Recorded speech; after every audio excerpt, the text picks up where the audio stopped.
Bonjour, si tu grignotes beaucoup le soir, je t'offre une façon différente de voir les choses. Et ça commence bien avant le souper. Bonjour et bienvenue, mon nom est Jasmine et depuis que je me suis rendu compte que ce que je mange ou ce que je mange pas a une influence sur mon énergie et mon humeur, mais je partage ce que j'apprends en cours de route. Aujourd'hui, je commence par cette question. Est-ce que ça t'arrive d'avoir des journées où tu n'as pas vraiment faim? Parce que tu es occupé, tu es concentré, tu es toujours en mouvement. Puis quand le soir arrive, tout d'un coup, tu te demandes comment ça se fait que je suis plus capable d'arrêter de manger. Si ça te ressemble, je vais te dire pourquoi tu n'as pas à te sentir coupable. L'ennemi, c'est pas le grignotage, c'est plutôt la faim qui est pas planifiée. Aujourd'hui, mon but, c'est de t'aider à mettre un peu de structure douce quand même dans la journée pour que tes soirées soient plus calmes. Là, je parle pas de compter, de peser sans, puis pas non plus que l'alimentation devienne une formule mathématique.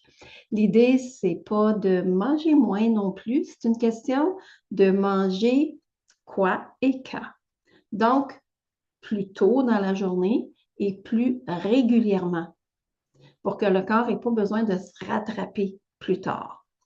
Comme toujours, ce que je partage ici, c'est de l'éducation en mieux-être général. Si tu vis avec une condition médicale, glycémique, ou si tu as une relation complexe avec la nourriture, c'est important d'en parler avec ton professionnel de santé. Qu'est-ce qui se passe quand on a des journées occupées?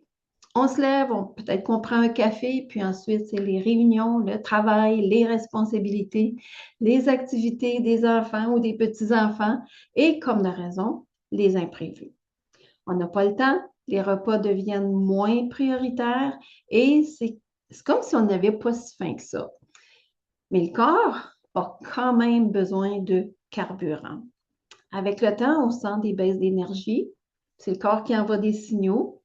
Puis si on n'écoute pas, il envoie des signaux encore plus forts par la suite.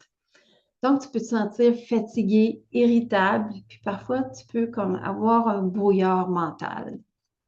Une façon simple d'expliquer ça, si le jour, on nourrit pas le corps, rendu au soir, il va réclamer ce dont il a besoin.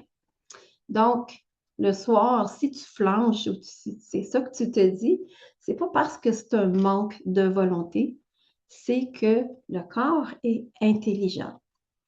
Et le soir, on est fatigué, la motivation est moins forte, le cerveau cherche quelque chose de rapide et agréable. Donc, le grignotage, ça fait partie d'un cycle et c'est pas un problème de discipline. C'est souvent un problème de carburant qui arrive en retard. Donc, notre objectif, c'est pas de penser privation. On ne cherche pas nécessairement à arrêter de grignoter. On cherche à arrêter le chaos en soirée qui est causé par une journée qui a roulé à vide. Si ça peut t'aider, je te dis une petite phrase que tu pourrais peut-être garder en tête, c'est nourrir plus tôt pour calmer plus tard. Ça veut dire que de mettre une structure légère dans la journée pour ne pas arriver au souper comme un ours affamé. Je te donne des outils, mais juste avant, je fais une petite parenthèse pour dire que personnellement, oui, ces trucs-là fonctionnent, mais en plus, si j'ai pas mon sommeil, j'ai faim. Donc, peut-être un petit détail à garder en tête aussi, ça peut être un autre outil, bien dormir. Bon, côté alimentation, l'outil numéro un, c'est des protéines le matin. La façon dont on commence notre journée, ça peut avoir une influence sur tout le reste de la journée. On ne parle pas de quelque chose de parfait, rien de compliqué, juste de la protéine plutôt. Les protéines aident souvent à stabiliser l'énergie et les signaux de faim. Exemple simple, yogourt grec et petits fruits, des œufs avec des toasts en bon français, de smoothie protéiné, fromage cottage plus œufs plus fruits. Tu peux même manger des restes de souper si ça te tente. Une autre option. Aussi, tu peux prendre une barre protéinée avec un fruit ou des noix. Et si pour toi, les matins, c'est difficile, si tu n'as pas faim ou si tu manques de temps, bien, commence petit. Un pas de mieux qu'hier, c'est déjà un progrès. Deuxième outil, premier outil, c'est protéines le matin. Deuxième, c'est la collation pont de 15 heures. Bon, c'est un nom que j'ai donné.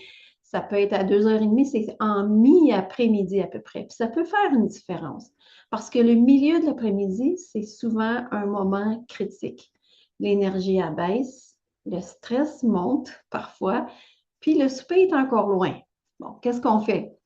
Une collation pont, c'est là pour éviter le débordement le soir. Formule simple, protéines et fibres, ou encore protéines et bons gras. Exemple, une pomme avec du beurre d'arachide, fromage et raisin, du yogourt grec, un roulé de dinde avec craquelin.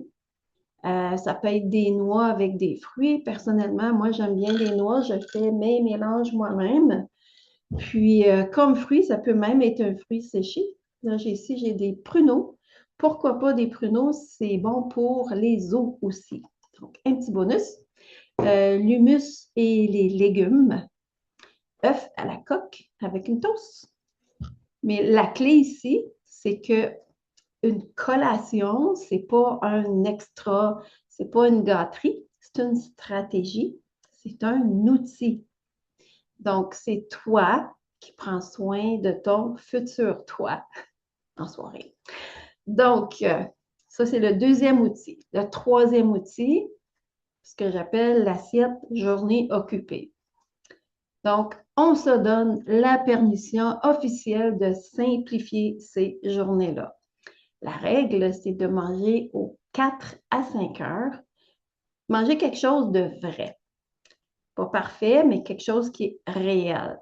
C'est peut-être protéines avec légumes ou fruits.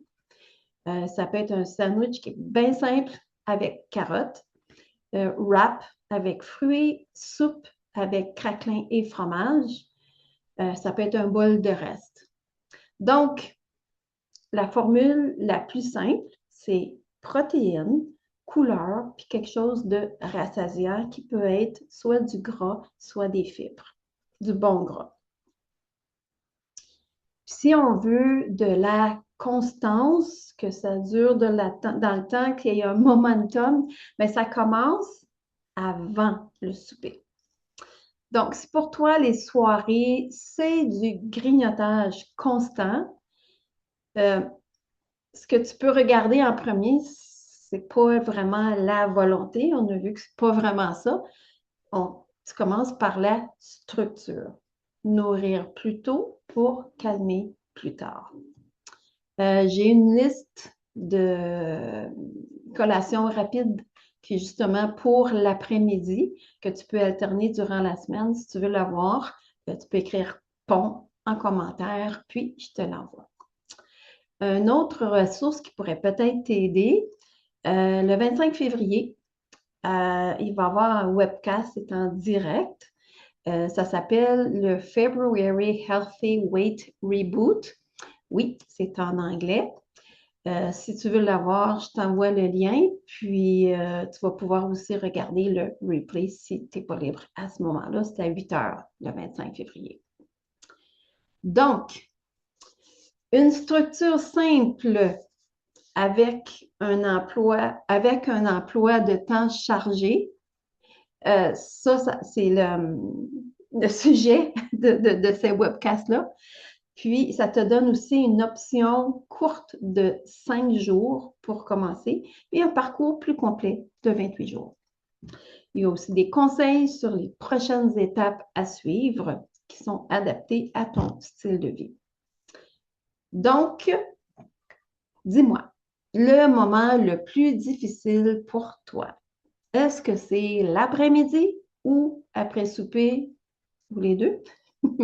Donc, merci d'avoir pris ces quelques minutes avec moi. On avance un pas à la fois, chacun à notre rythme.